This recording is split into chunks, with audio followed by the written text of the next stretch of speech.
terrific. I really appreciated our time. Lakes and sunshine and wine. Not an easy topic, but well worth the discussion. This is where I wave, right? Like this. You got it. You've nailed it already. Yes. Joining me is Chelsea McEvoy, and documentarian, filmmaker. Is that a safe way to refer you to? Sure, Okay. filmmaker, director, documentary filmmaker, whichever. When did that love or that passion for making movies kind of start for you? Started pretty early. I was always a kid that was into the arts, but I never excelled at anything. I liked to paint, I liked to dance, but nothing ever really stood out. I was very mediocre at all of them. But I made my first film at the age of 16 at Rutland Senior Secondary. I'd like to shout out to Brent Applegath, who got me into that, for all of you Rutland seniors that know him. But I made my first film at 16, and it just felt right, and it felt like a good fit, and I couldn't stop making movies. Have you been trying to get that going ever since? I have. My career has evolved over the years to different aspects of filmmaking, and now going into producing and directing my own stuff, which is great. And you got a grant to make a documentary. Yeah, which is awesome. The amazing people at Story Hive and at TELUS had an opportunity for a short doc. And I have been documenting the process of my story and my love story with my partner. And I put a little teaser trailer together, sent it out, and lo and behold, we got it, which is pretty amazing. I'm very happy. Tell us about the love story. Sounds good. My partner, James Heckner, is a T6, T7 complete paraplegic, so from chest down.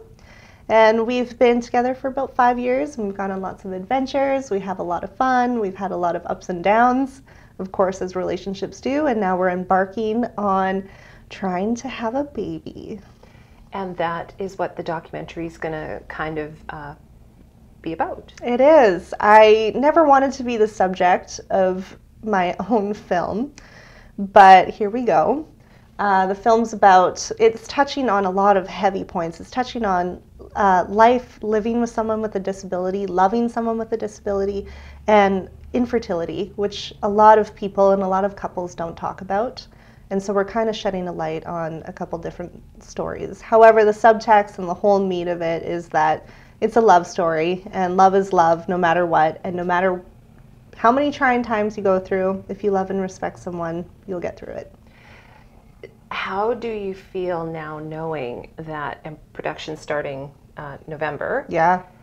that this is a reality, this is going to happen, there's going to be cameras in your face and in James' face while you guys are going through some difficult times? It's going to be scary. I mean, I would rather not have a camera in my face, but I'm a big, strong supporter of peer support and education, and I'm willing to go through this process to educate people on infertility and to give a shout out to these amazing people who live with disabilities. My partner and our community is amazing, and I absolutely love them, and I want them to be showcased, and I want people to see that living life with a disability has no boundaries, except for stairs, maybe.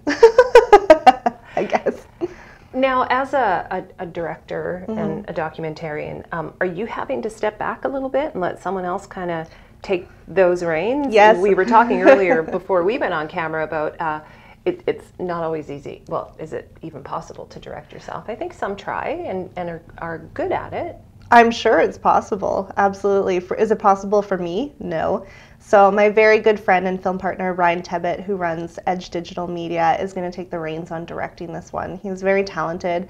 We've worked together for many, many years and created many awesome projects. So he stepped up to the plate, and he's going to be directing me and James throughout this process, which I am very happy to have him do that. Wonder what it'll be like when it's all done and you're watching the fully edited, fully produced version of Wheel Love. Yeah. Yeah, what's it going to be like for you, do you think, and for James? You know what? I think it's going to be great for our community. For us, we don't really like watching ourselves on camera, but it's a gift to our community to educate and to show. And, you know, we'll probably have to go through some really real and raw points of this film and put ourselves through some really emotional times. But we're willing to do that for our community and to show this is what it is, this is what we're going through, but it's okay. And if you need to talk about it, we're all here and we're all in this together. So. And you figure about 6 months shooting. Yeah.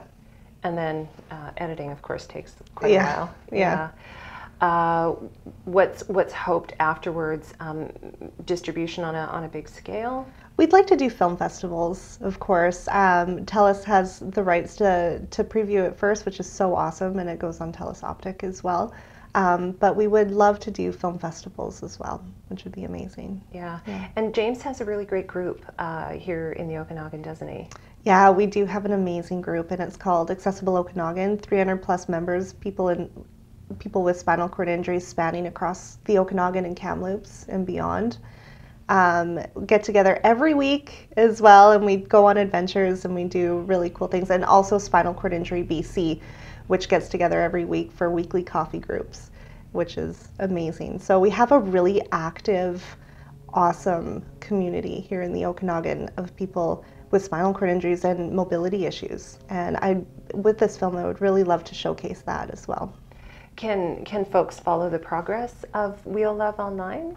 Yeah, you can follow Wheel Love on Instagram at Life, Love, and Wheelies, and we'll do some behind the scenes and stuff like that. And you can also follow Wheel Love on Facebook as well.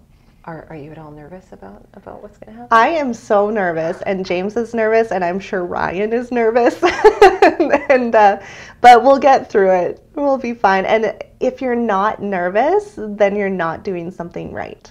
If you're not scared, you're not doing something right, right? Yeah. Well, thank you so much for joining us to talk about Thank you Wheel for Love. having me. Thank you. And thank you for watching Kelowna Now.